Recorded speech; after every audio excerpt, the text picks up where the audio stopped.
Welcome to Wireless Future. This is episode 18. I'm Erik Larsson and I'm here as always with my colleague Emil Björnsson. Hello Emil, how are you today? I'm doing great. How are you? I'm fine, thank you. Today we are delighted to have as guest Dr. Magnus Frodigh from Ericsson. Magnus is a vice president and head of Ericsson Research, heading up an organization of more than 700 staff researchers. He has a doctorate from KTH, Royal Institute of Technology in Stockholm, and he has been in the wireless field for more than 25 years and is also an adjunct professor at KTH in Stockholm. Magnus, we are delighted to have you with us on the show. Thank you very much for joining. Yes, and thank you for inviting me. I'm really looking forward to the podcast here. That's great. So the plan is that Emil and I will run a conversation with you and we'll ask you questions and hopefully not give you too a hard time along the way. And as a starting point, we are going to take the white paper that Ericsson published on 6G, Ever-Present Intelligent Communication, a research outlook towards 6G. So my first question is, what are the driving forces behind 6G? And specifically, what are the emerging applications that we will see that necessitates 6G? Do we need, air quotes, 6G? And if so, for what? Yeah. It is really still in research phase, this, of course. And trying to beforehand to pinpoint sort of the killer application for something has always been difficult. So what we have been doing is a little bit looking now at the launch of 5G and what we believe will be developed and tried and start to get momentum in 5G, and then trying to think about how that could scale then in 2030 timeframe, and 6G will kick in and really make this cost-effective services available for all sort of consumers and industries. So that's our starting point. And then if you do that, I think it's interesting to think about how the sort of the social media, entertainment, everything today, which is very much sort of screen-based, how that will evolve. And here we see and believe that we will have very, very good device development. So we will all have the possibilities to use AR glasses within a few years. And when you then can be sort of a little bit moving in between the physical world and the digital world and have all of this at the same time, I think this Internet of Senses is something that would really be one of the key applications. Yeah, that's really exciting with Internet of Senses and also with emerging AR and VR applications, right? Which presumably would impose entirely new requirements also on the connectivity in terms of, well, latency requirements for one thing. I mean, if you're sitting with VR or glasses, then you probably need like a millisecond round trip guaranteed not to get motion sick, right? And not to mention the data rates, of course. So who is going to pay for this? I mean, who will finance the development? Will it be in the end, the customers will pay, right? But during the development, will it be the operators or the consumer somehow, or someone else, or do we know that? Yeah, the good thing is, of course, that we are sort of an established industry with large players, and the companies now sort of that have developed 4G and selling 4G, we use that in order to be able to develop 5G, and now hopefully we will be able to sell and deploy a large of 5G infrastructure during the coming 10 years here.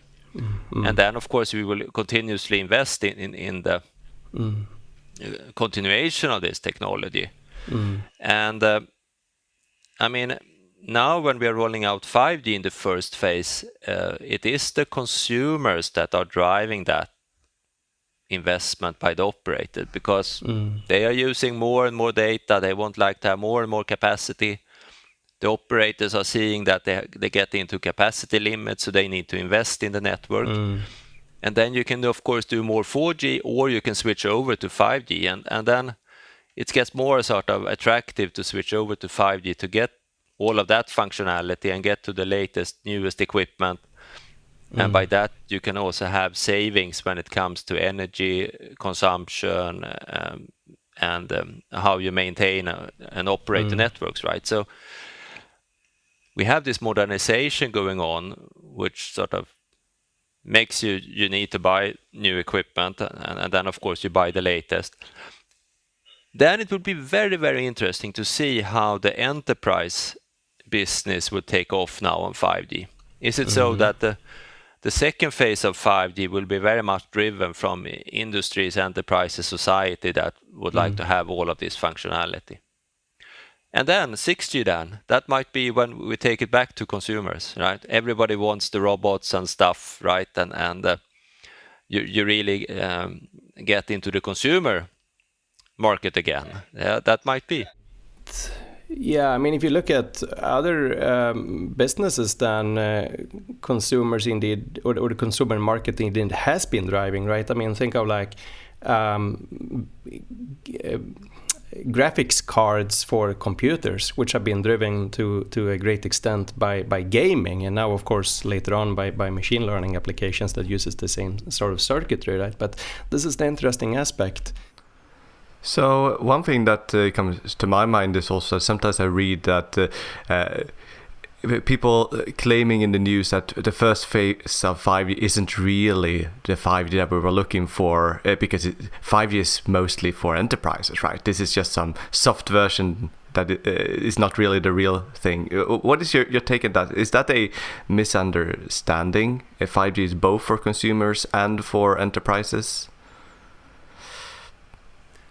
Yeah, I think I definitely think that is the real thing, right? And as I said, it is for consumers now, firstly, because you get the better sort of performance. And looking at the countries that has been investing and made nationwide deployments like Korea or something, then they have a huge uptake, right, of the subscriptions, the amount of data that they are using, and the kind of experiences that could be offered. But it's still sort of it's still a little bit in the smartphone era, right?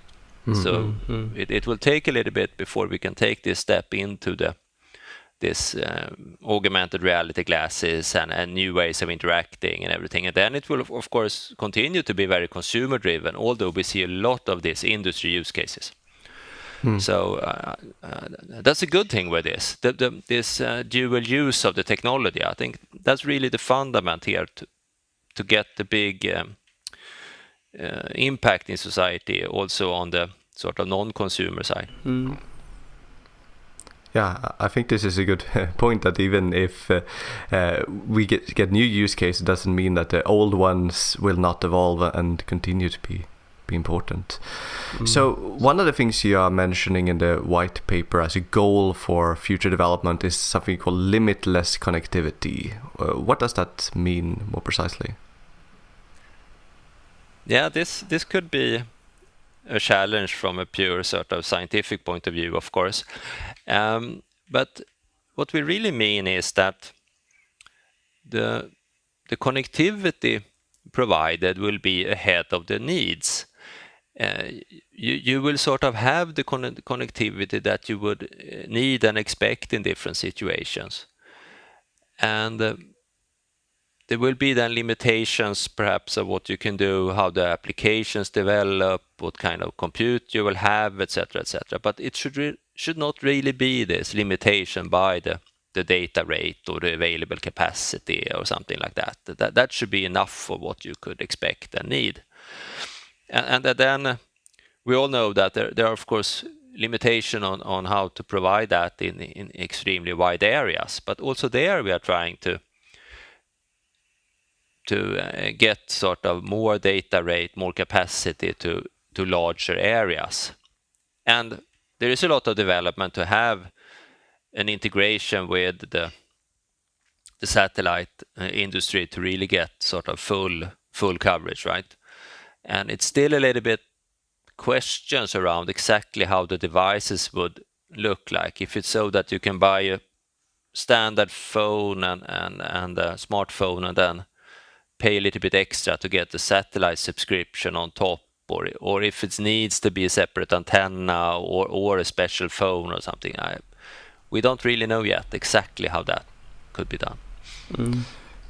So achieving some kind of global coverage with wireless, is it that it's not economically feasible to build out cellular networks everywhere and therefore you need to fill in with Starlink and other technologies from the sky, or is it that it's really not possible to provide global coverage from the ground? Yeah, I think overseas, I guess it's sort of overseas that it will be a challenge. That's a good point. But if you're on the land-based, I think we have a lot of technology, and we see how the 2G networks have been built out to 90% plus something population coverage, but the LTE networks are not yet as built out. So to just put LTE base stations on all your GSM-based station sites would provide a lot of value and a lot of data to these developing countries, right, where the coverage still is poor. So just using the technology we have, and then what is limiting then typically is you get into these backhaul problems and energy, provide the needed energy, etc. So you need solar cells, obviously, and so on.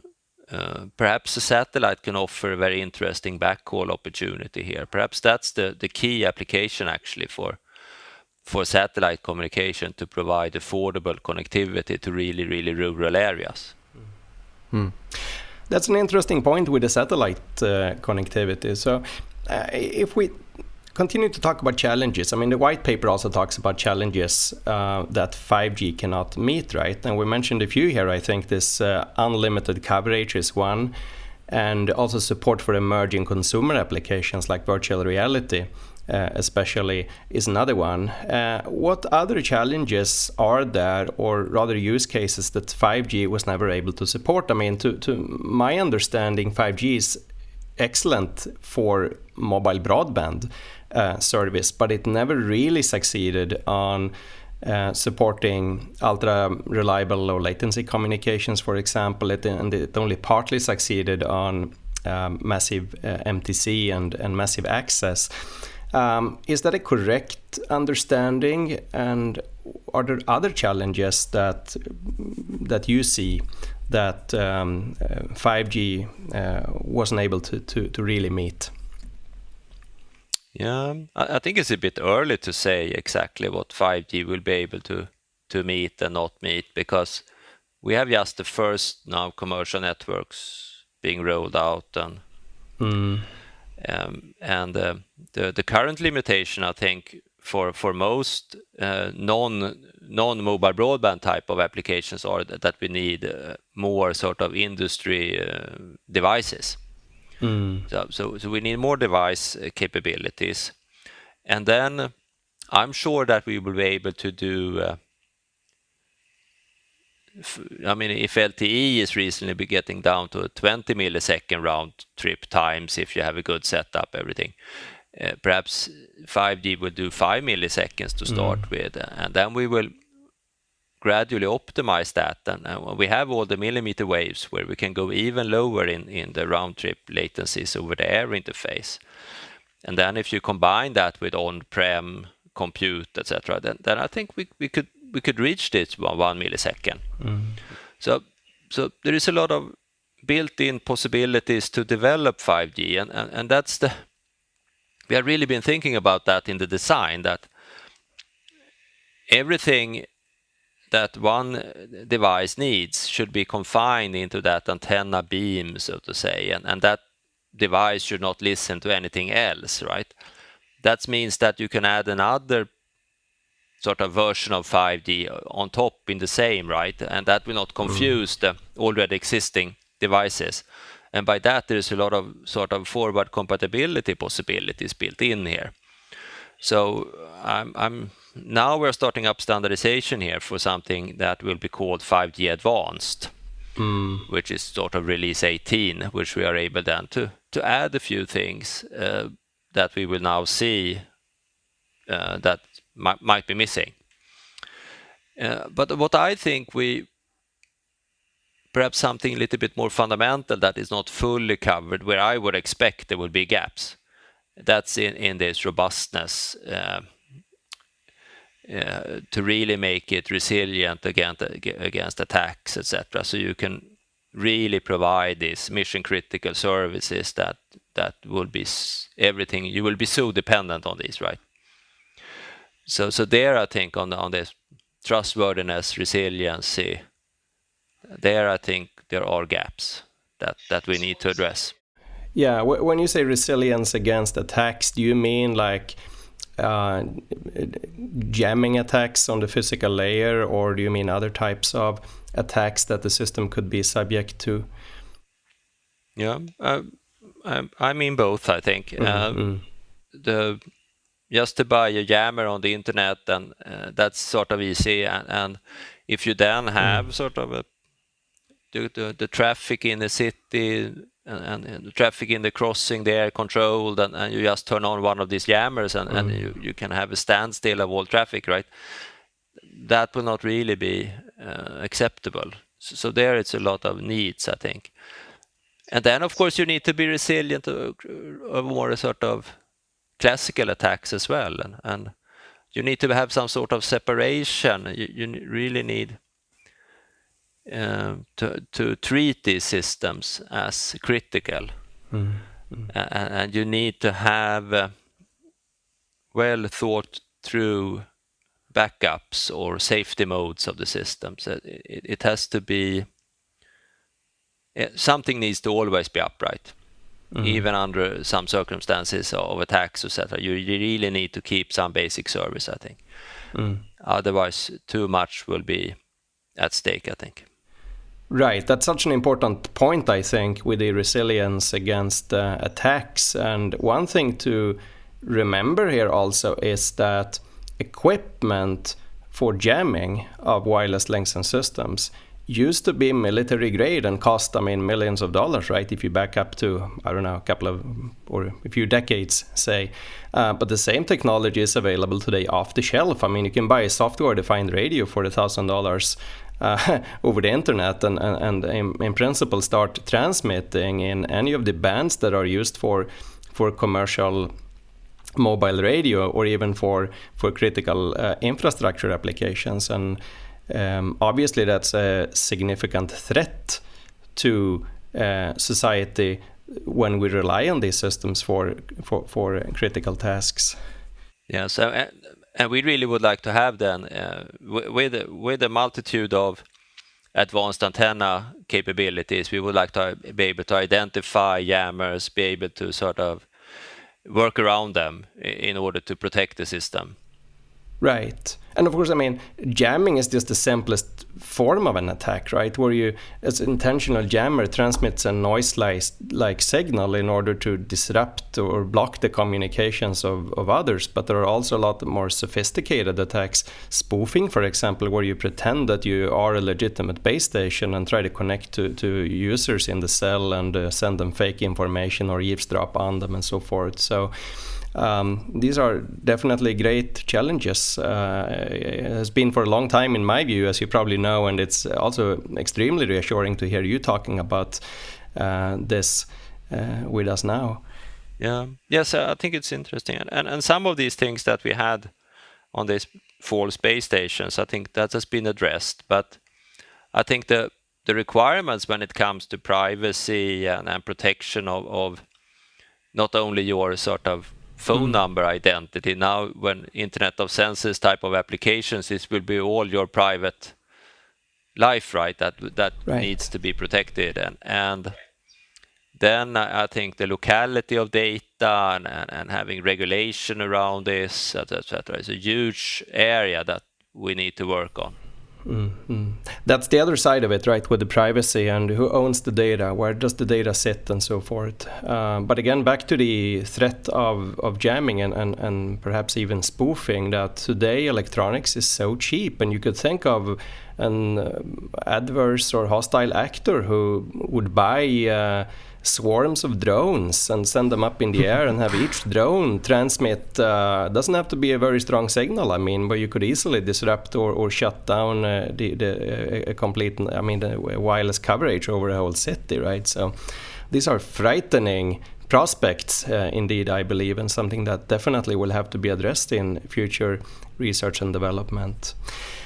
Great. So, Emil, I think you want to talk about data rates. Yes, and first just remind about one of the, I think, the great thing that you were also pointing out, that we are often so focused on that there is 5G and then there is 6G, like there's nothing happening through 10 years apart from research. But as you were also mentioning, there are many releases in between, and we shouldn't judge what 5G can and cannot do based on only the first generations. And I guess in order to point that out more clearly to the public, you also are introducing these names like 5G Advanced, and maybe there will be a 5G Advanced Pro or something like that later on. Anyway, what I wanted to ask about was a bit this, with the data traffic that is growing. So Ericsson have this mobility report coming out once or twice per year, talking about how the data traffic is growing. And if one looks back to sort of the research leading up towards 5G, I remember maybe it was 2013 or so, both Qualcomm and Nokia were talking about that we think that the data traffic in the future will double every year. So at 10 years, that's 1,000 times increase. And then now, if you look in your report, it's more like 45% increases. And then when I try to break that down into different countries, I get the impression at least that if you look in developing countries, they might have 60-70% increase there, which is natural because they sort of come in with LTE technology now, as you were also mentioning. And then in developed countries, it might be slightly less than 45 then to get that average. So do you see that we will continue having an exponential growth like this for the coming decades? Or are we seeing some kind of convergence where everyone cannot stream more than HD video quality all the time, so if once you reach that, you saturate? Yeah, it's I definitely think this will continue, and I expect it to accelerate. First of all of this sort of mobile broadband type of services will be, we will go from this screen of today to 360 video, audio, etc., and we will have holograms, etc. It takes enormous data rates. So that's one development. The other thing is all these machines, which a lot of the machines will be very capable, right? And they will carry AI capabilities, so they will be intelligent machines. And these machines can communicate then with other intelligent machines, and how much an AI to AI type of communication, how much data they can generate and consume. There's no limitations on that, I think. So I think we will see the growth of yet another leg of usage here, which could be of equal size, I think. So it's more like that we have sort of natural fluctuations over time based on what kind of new devices have been showing up at a particular time. So now we might be waiting for this AR, XR kind of device to show up. Yeah, perhaps we are limiting or approaching some limit on how much you can consume by a screen. Perhaps that is what you see there. And when we break that, it will take a new development then. I would assume. And then you could argue that now it's a lot of talk about the data, the user data plane, but I think the control plane of this system would be perhaps not the same amount of data, but that will increase in importance. So guarantee certain behaviors, have the observability, predictability, the robustness of everything, right? So there is a lot of metadata around the data, I think, that will be of very large importance here going forward. Eric, did you have some further questions? Yeah, I'd like to talk about technology solutions that we see coming. Let's say in 5G Advanced or 5G Advanced Plus or 6G in any case for the future, right? And the obvious ones that I can think of right off the bat obviously are larger MIMO arrays and higher carrier frequencies, right? I mean, millimeter wave is already there, but there's a lot of talking about terahertz and also about visible light. And what is your view on this, Magnus? What are the most important new technologies that we will see forthcoming in, say, the next 10 or even 20 years?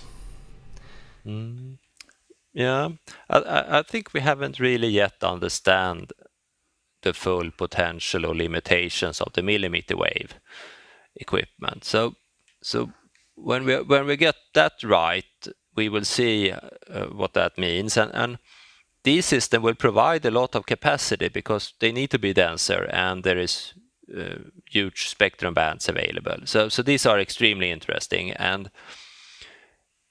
then a question is, of course, would that just scale then if you take that even higher in frequency? Or will you be even more limited on line of sight and these kind of things? So I'm very interested in your particular fields here around the distributed MIMO. So if these kind of solutions could actually mitigate a little bit all of these drawbacks, that you are blocked from different directions, etc., and that you can get the signal through by this distributed MIMO schemes. So that's one of my favorite technologies actually.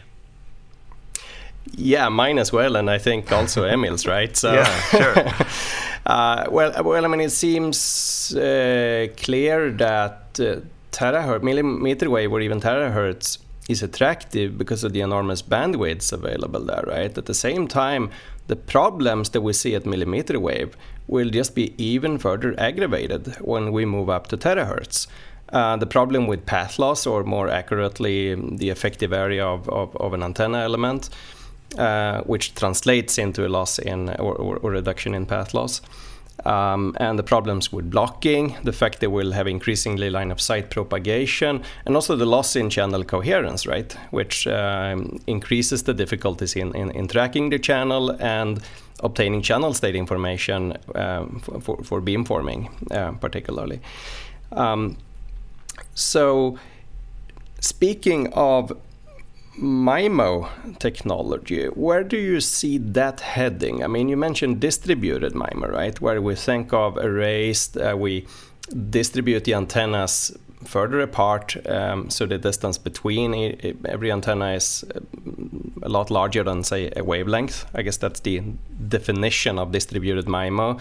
Or in some forms that we build panels, and the panels might comprise, well, 10 or 20 or 50 maybe antennas, and they might be separated by half a wavelength or one wavelength or something, and then we have multiple panels that in turn are separated by many meters or even tens or hundreds of meters apart.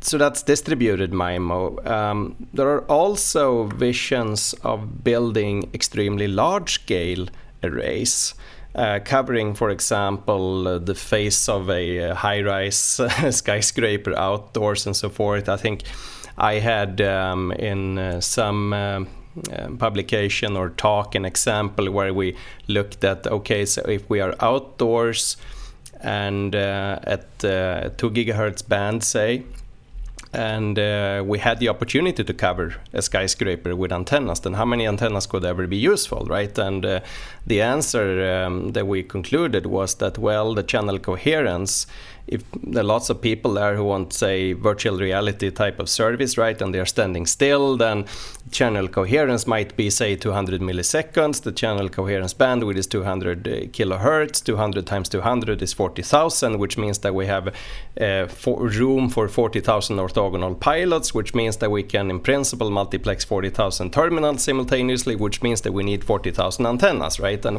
40,000 antennas would actually fit on the facade of a skyscraper. So now, this is a vision, not science fiction, I think. It's still within the boundaries of what physics and information theory tells us is possible. But what is your view, Magnus? I mean, distributed MIMO, I think we seem to be in agreement all three, right? That it's coming, and it's obviously a highly promising and useful technology. But these extreme large-scale arrays outdoors, then I think would be the main deployment case. Is that something that we see on the horizon, or is it, say, for industry, more of science fiction? Yeah, I think it's a little bit of a question of what kind of problems we are trying to solve. And typically, when we are looking at systems and how they are getting more and more loaded and more users, and more traffic, most people tend to be indoor. Actually, 80% or something is indoor, so people are typically indoor. Yeah, I can resonate with that, of course. On the other hand, you can think of applications where, a big square in a big city where you have tens of thousands of people, right, who want to simultaneously enjoy virtual reality, or a sports stadium where if you don't want to watch the soccer game directly, you want to enjoy it through a device or something. Who knows what the next generation teenagers will want to do, right? And on top of that, there is, of course, also might be applications with extreme reliability requirements that require the use of very large arrays, because to achieve reliability, then either we need more bandwidth to get diversity, or we need more antennas to get diversity, or we need more time to get diversity, right? So, but I definitely can see your reservations here too. So what would be the applications where this really would be useful? On the other hand, once a technology is there, then applications tend to emerge. So it might be a somewhat provocative example to talk about 40,000 antennas on a skyscraper, but anyways. Yeah, let's see. But to have a much denser installation of more existing type of panels, and then try to connect them into some distributed scheme in order to avoid, or so you can handle all the interference and everything, because you get everything line of sight, right? So I think that's really the good promise by these distributed MIMO schemes, that you can build denser and denser and denser and still sort of get higher and higher capacity out of it, which is a challenge, really, right? Right, so that is the main pathway that you are seeing in terms of how MIMO technology will evolve, that will be building distributed MIMO systems consisting of, say, panels, or, well, let's call them panels, that in themselves are small or mid-sized antenna arrays, but they are then mutually interconnected and can operate coherently together and achieve all the benefits that come with that. That's a vision that I think, I share, of course, and I think Emil also shares it. Yeah, so, I just wrote this book that we talked about a few episodes before, about self-free massive MIMO, as we often call it in academia. So, if I understand correctly, when it comes to deploying many antennas at one location, I used to think that it's sort of the physical size that was limiting us, in terms of that typical places on rooftops and in towers, you cannot fit more antennas than a certain number, because then it becomes too heavy or too big. But you also mean that you might not, there is also an upper limit on the what might be useful at a particular site, because of the sort of coverage area that it could serve. Yeah, I think I think it's attractive to go up in frequency to millimeter wave, because then these panels that we talk about will be small, right? And they will have very attractive form factor, and you can have many of them. But you need to get a little bit closer to the users, because you are a little bit line of sight limited in these. And that, I think, will drive a different type of deployments. Complementing then, we will still have the rooftop, of course, and that will evolve. I'm not saying that we will keep the same solutions we have today. That will evolve, and it might be 10 times of what we have today, etc. But the real breakthrough, I think, is more on this closer to the users, into indoor environments, etc. And then you can't bring the big panels and the big output power that we have today. Then it needs to look different. So if we talk about like performance metrics that could be important in the future, I guess the classical ones are sort of like data rates per user and how it varies in the coverage area, and the capacity per cell and the latency, and then maybe I guess from 5G the IMT 2020 is also talking about energy efficiency. Will this be the main performance metrics of importance going forward, or do you think something new will appear and that ITU will put requirements on some new performance metric for something to be called a 6G technology? Yeah, question how broadly ITUR will look at this, if they will sort of stay in the frequency, receiver, air interface type of domains, or if they would take a broader look at this, or if it will be other industry bodies defining sort of the broader picture. Because this is what you can see in front of you is really this integrated system where you have compute, you have connectivity, and you have that very, very distributed. And on top of that, you have a lot of AI, automation, data-driven capabilities. And then you have this sort of robustness, trustworthiness in all of these different aspects. So there's a lot of requirements in this. How to integrate with the compute, how to provide so it's data-driven and fully automated, and how it can provide the needed level of trustworthiness. And we see this already when we are doing our research in the HexX project, for example, where we are looking at the potential requirements on the 6G. Then it's much broader than it used to be. So we are adding this next circle of requirements on top of the classical ones, definitely. I would suppose that also new use cases will bring the need for entirely new performance indicators, right? One possible application of wireless networks is for, as we spoke earlier, for machines to communicate and perhaps have edge devices that collaborate in training some machine learning model that resides in the cloud. And most of the traffic would then be comprised of like model updates in the form of some gradient of a parameter vector or something. And that's a whole different type of traffic as compared to bits that we are used to for video transmission or file downloads or anything else, more or less.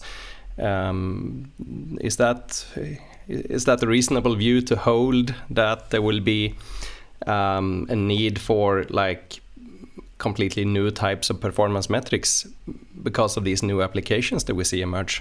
Yeah, I think so too. I think if the machines then are looking at a camera or a video stream, right, that would need completely different coding schemes in order to do the job. And if you want to watch a football game, right, that's very, very different. And so that will require new technology and new requirements, and the performance measures, yes, they will be different. So going back to this thing with frequency band, but thinking more broadly about it, I think something that I sometimes hear when people say, oh, this phase 1 5G isn't really 5G because 5G was supposed to be about millimeter wave, right? And we barely have that yet. So to what extent will millimeter be the main thing in 5G when we look back 10 years from now? Or is it like an additional thing that we use in some special cases? And what does that potentially tell us about 6G? Are we moving up in frequency for real, or are we just adding extra frequencies in higher bands in certain specific scenarios? Now, to start with, it's very clear that this is a 3.5 gigahertz band, which is really kicking in and giving operators significantly more capacity compared to what they have, because they can use the MIMO technology. They get sort of 100 megahertz band, and they can put that on their existing site, basically, right? So that's what's happening now, and that's of course extremely good.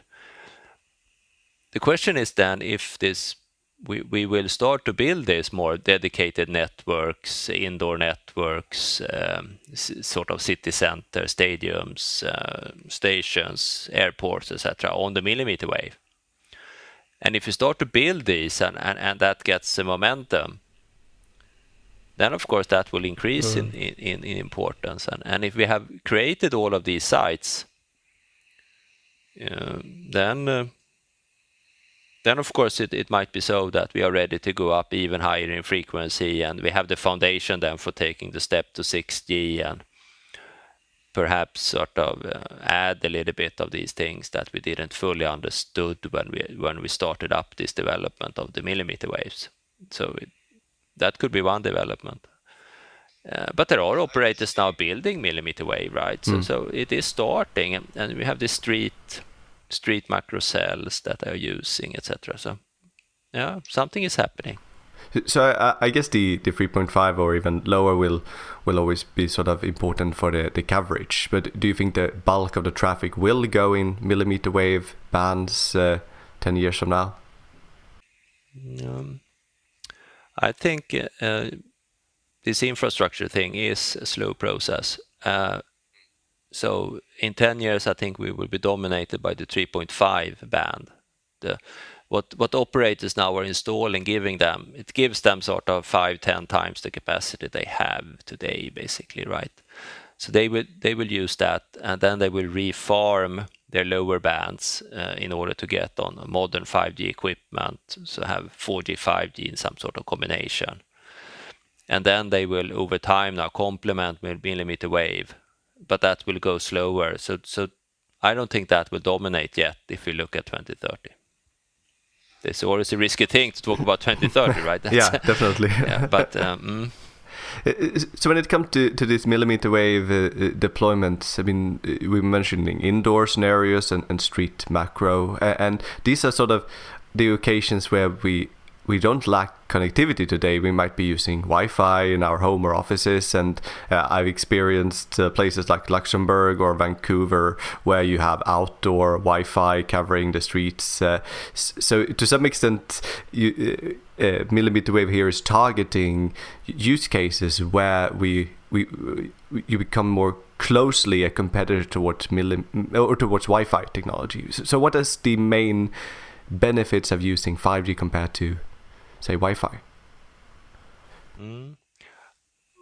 Yeah, you are perfectly right that there's an overlap here, and Wi-Fi has an enormously large ecosystem, and there is devices available, etc. So I think Wi-Fi is here to stay. That's not something we're trying to replace in any way.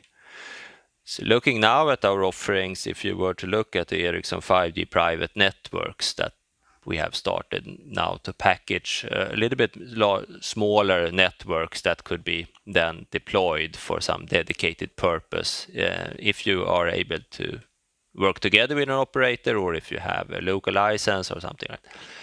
Then I think we are starting to look at a little bit more wider area. It could be a port, it could be an airport, it could be a larger factory area or something like that, right?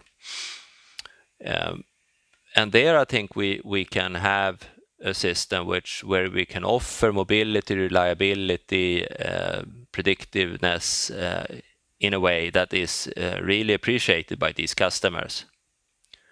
And they have tried Wi-Fi there, and they haven't had that great experience. So there I think we are able to offer something which is competitive. Then over time, it might be so that the millimeter wave equipment here are getting more and more sort of lower cost, and they get an ecosystem around that, and perhaps you can buy your own 5G at home system. I don't know. I would like to have one, but that might be a few years out, right? But we have this integrated access backhaul, so you could put up a unit, right, which communicate with 5G as a backhaul link then, and then in your local area you can have the 5G access, and so I can imagine that also will compete on the market. Yeah, and I've noticed myself whenever you use Wi-Fi and you start to move around, even just walk out from your office or try to use the street Wi-Fi, it doesn't really work as soon as you start moving around. So I guess really the service quality would be much better with this type of technologies. One thing that I've also noticed was that I think there was a lot of like Ericsson 4G base stations that could be upgraded to run 5G software or run it in parallel with 4G. Is this part of some kind of wider trend where the connectivity becomes more software defined, where we might see maybe even in mobile phones that we will get a software upgrade that allows us to support the next release, or will it still be that the hardware will dictate what kind of 5G or 6G that you can utilize? Yeah, I think this definitely is something that we were able to introduce now, and it's even more advanced than that you can use the same hardware. You can use the same spectrum at the same time, right? And you can on a millisecond level decide if this time slot is for a 4G or for a 5G user, right? And you can mix all of that. And that gives, of course, very, very nice upgrade possibilities for operators. You don't need to do this sort of clean the spectrum band in order to shift technology. You can do that gradually as your customers are upgrading the devices. You can sort of gradually shift over to the new technology. So that's extremely interesting.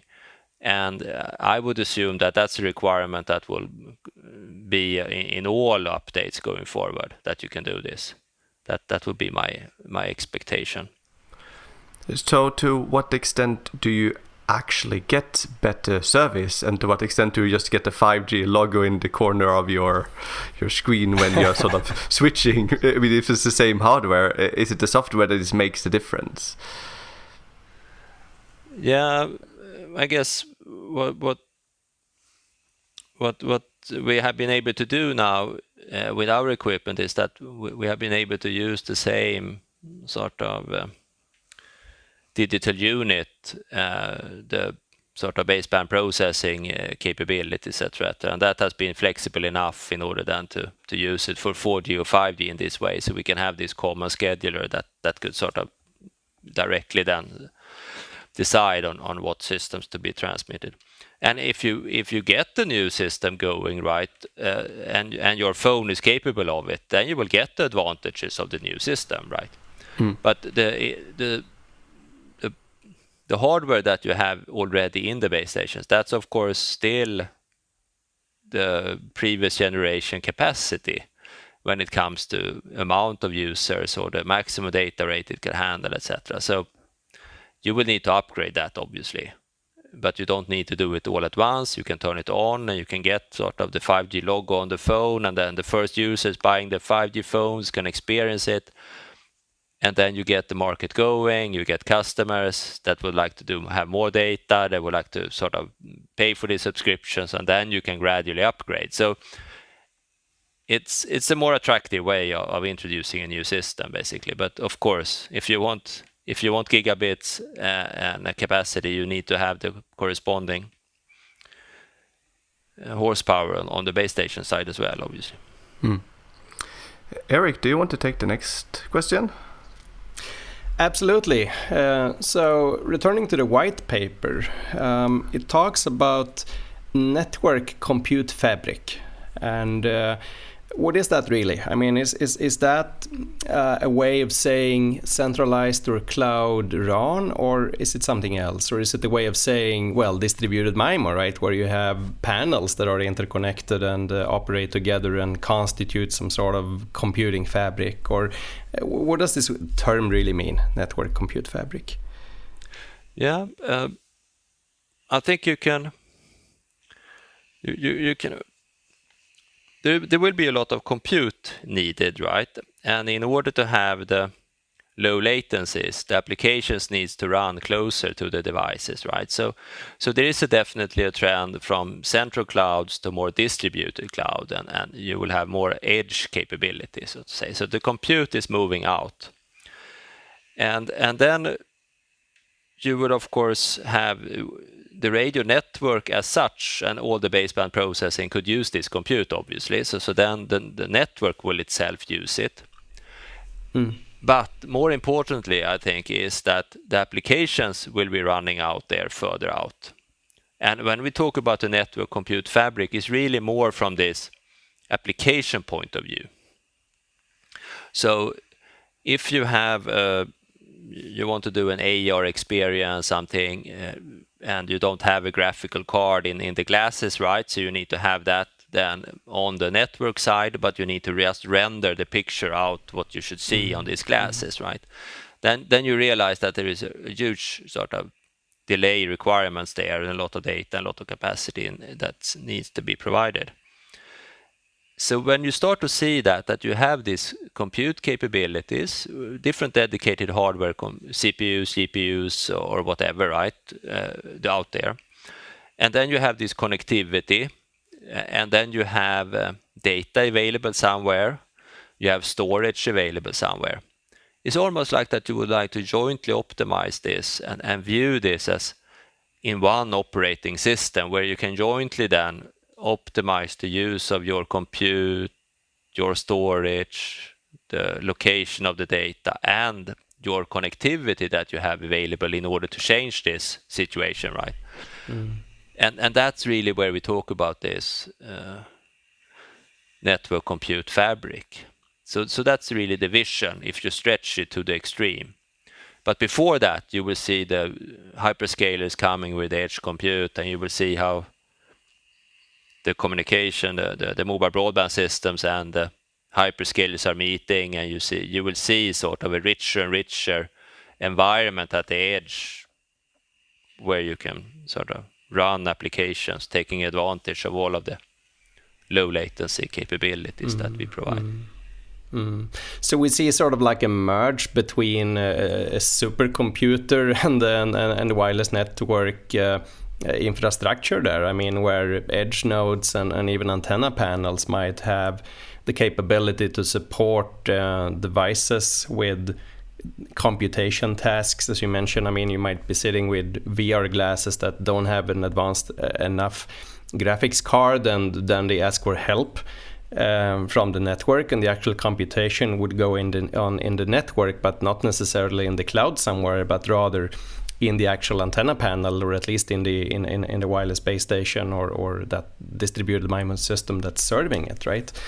That's a fascinating prospect, I think. So returning to the theme of the conversation where we started with 6G, it seems increasingly so to me that 6G might not be necessarily a clean break with everything else that existed and a new design from a clean sheet, but rather something that evolves from 5G, right? I mean, you spoke earlier about 5G and 5G plus and 5G plus advanced and so on. What is the timeline for this? I mean, when will 5G have evolved into something that we can, with a clean conscience, call and sell as 6G?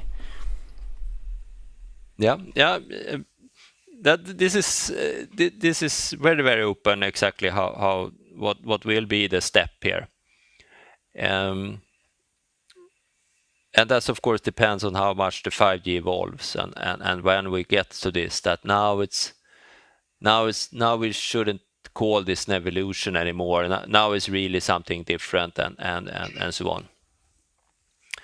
And the industry now is gearing up to this, and we are sort of expecting this to be the 10-year cycle. So in 2030, something should be ready, which should be called 6G.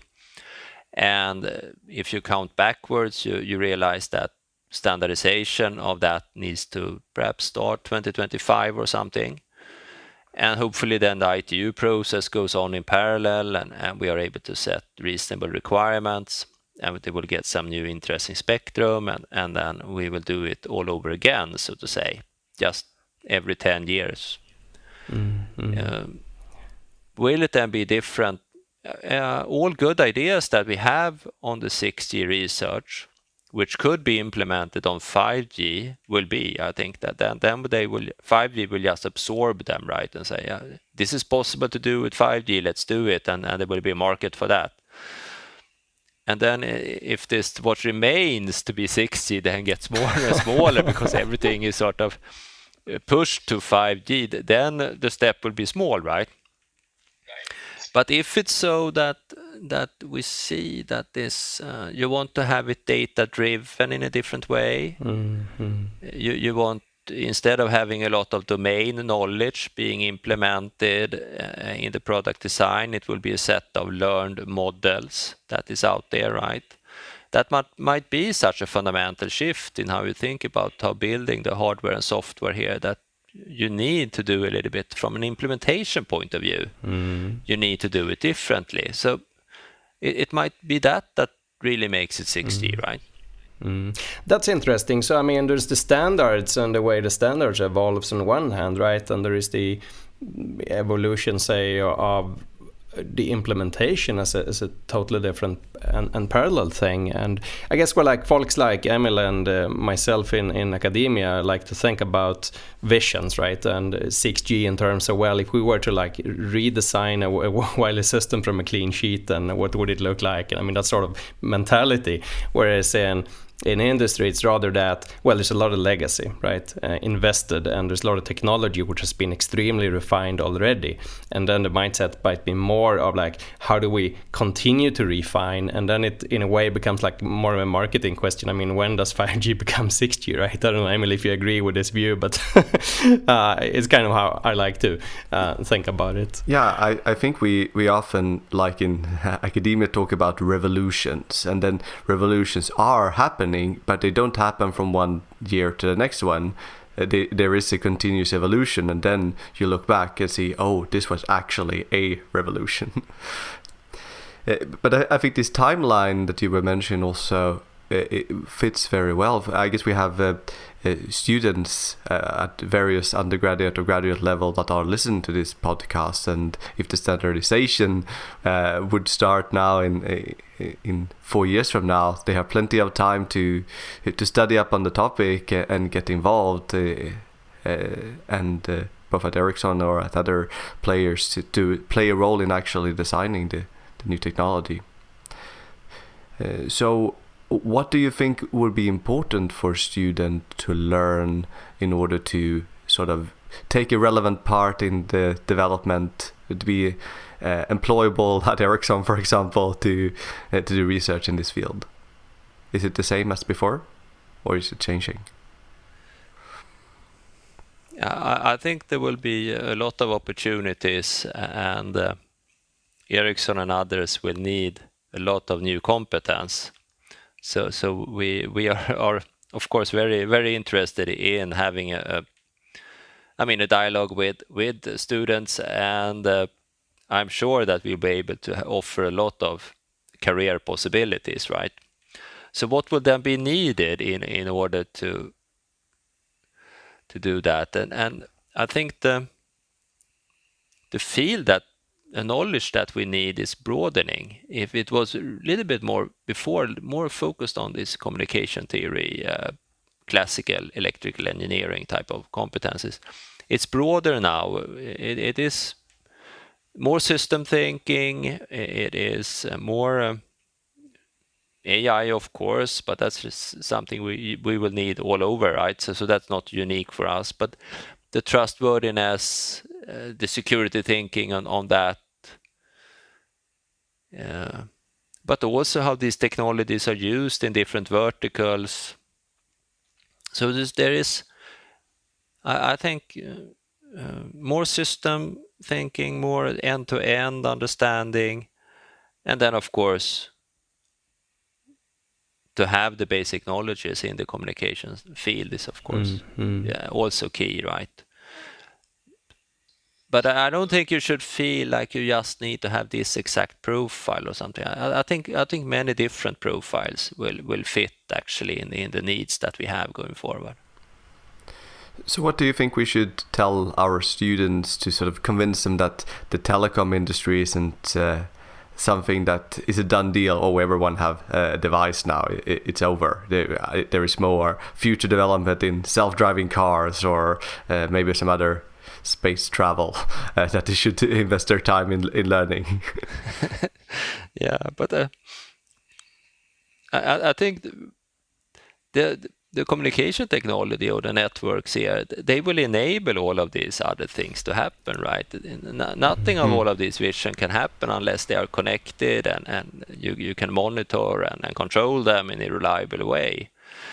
So to being part of the telecom net system, the industry in a broad sense, I think you will be part of shaping the future and how we live and there is a lot of contributions to society here, I think, that is, to me, extremely motivating. And it is also one of the key technologies for the sustainability and to reduce the climate emission, the CO2 emissions here, etc. So there are so many things that these technologies can enable.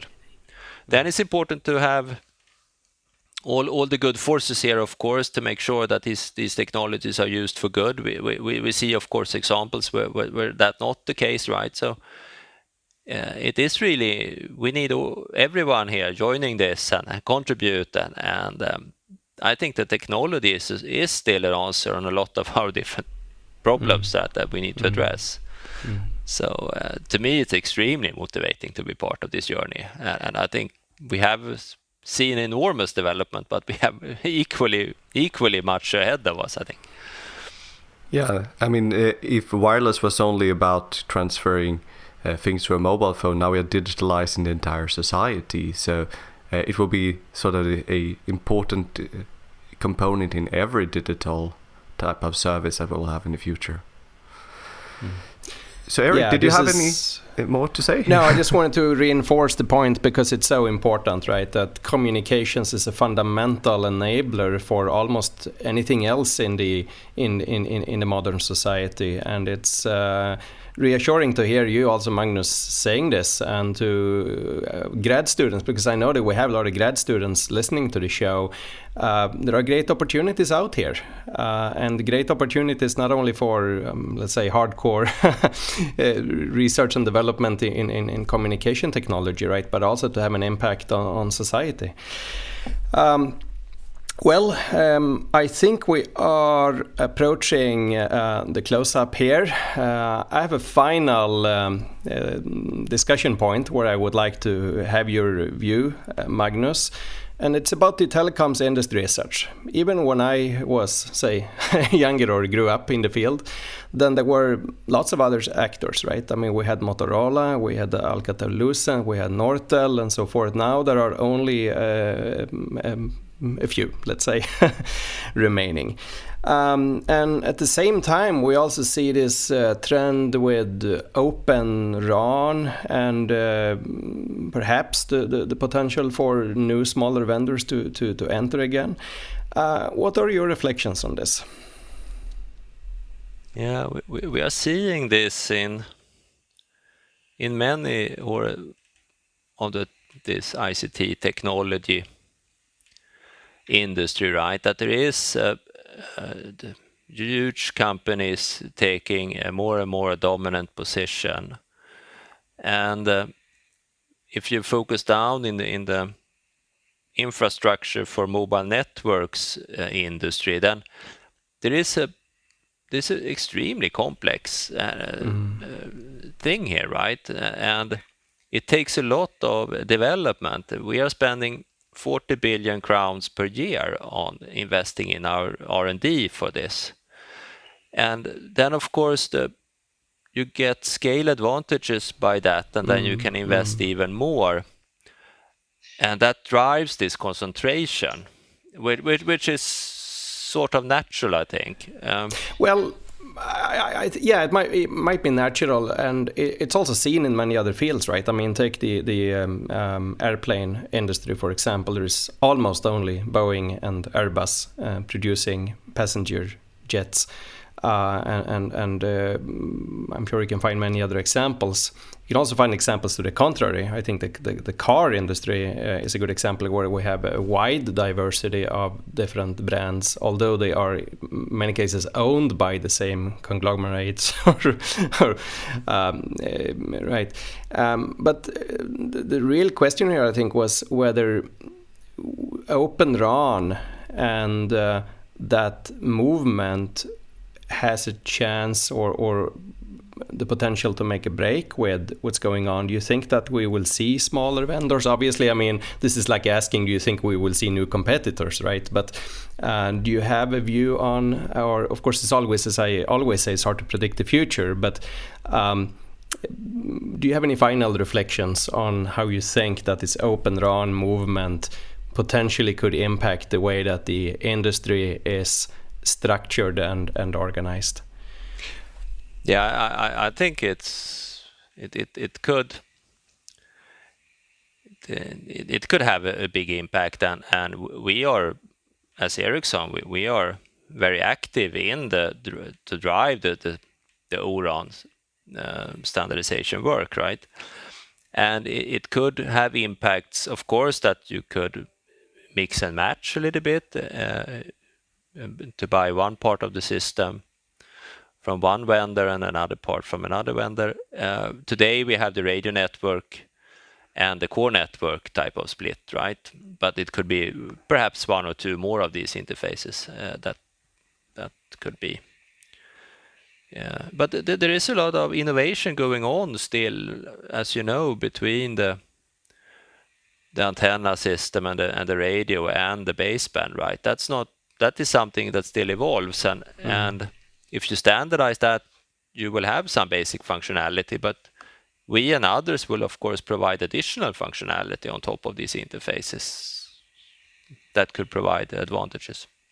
Then I think if you look at how this network platform interacts with applications, I think that part of the O-RAN could make it more rich in how you could have APIs and data out of the networks into the application field in a very interesting way, I think. So there are definitely opportunities to get it more richer.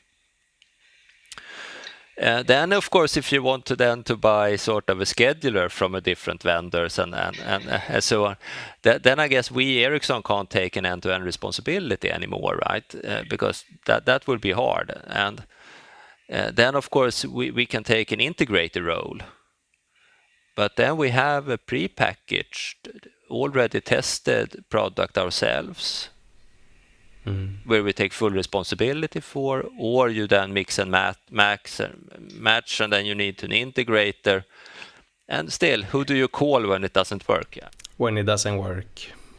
Yeah, that's an important point indeed, and also brings us back to what we spoke about earlier, right, with trustworthiness and so forth, and building systems that really work guaranteed all the time. Very good.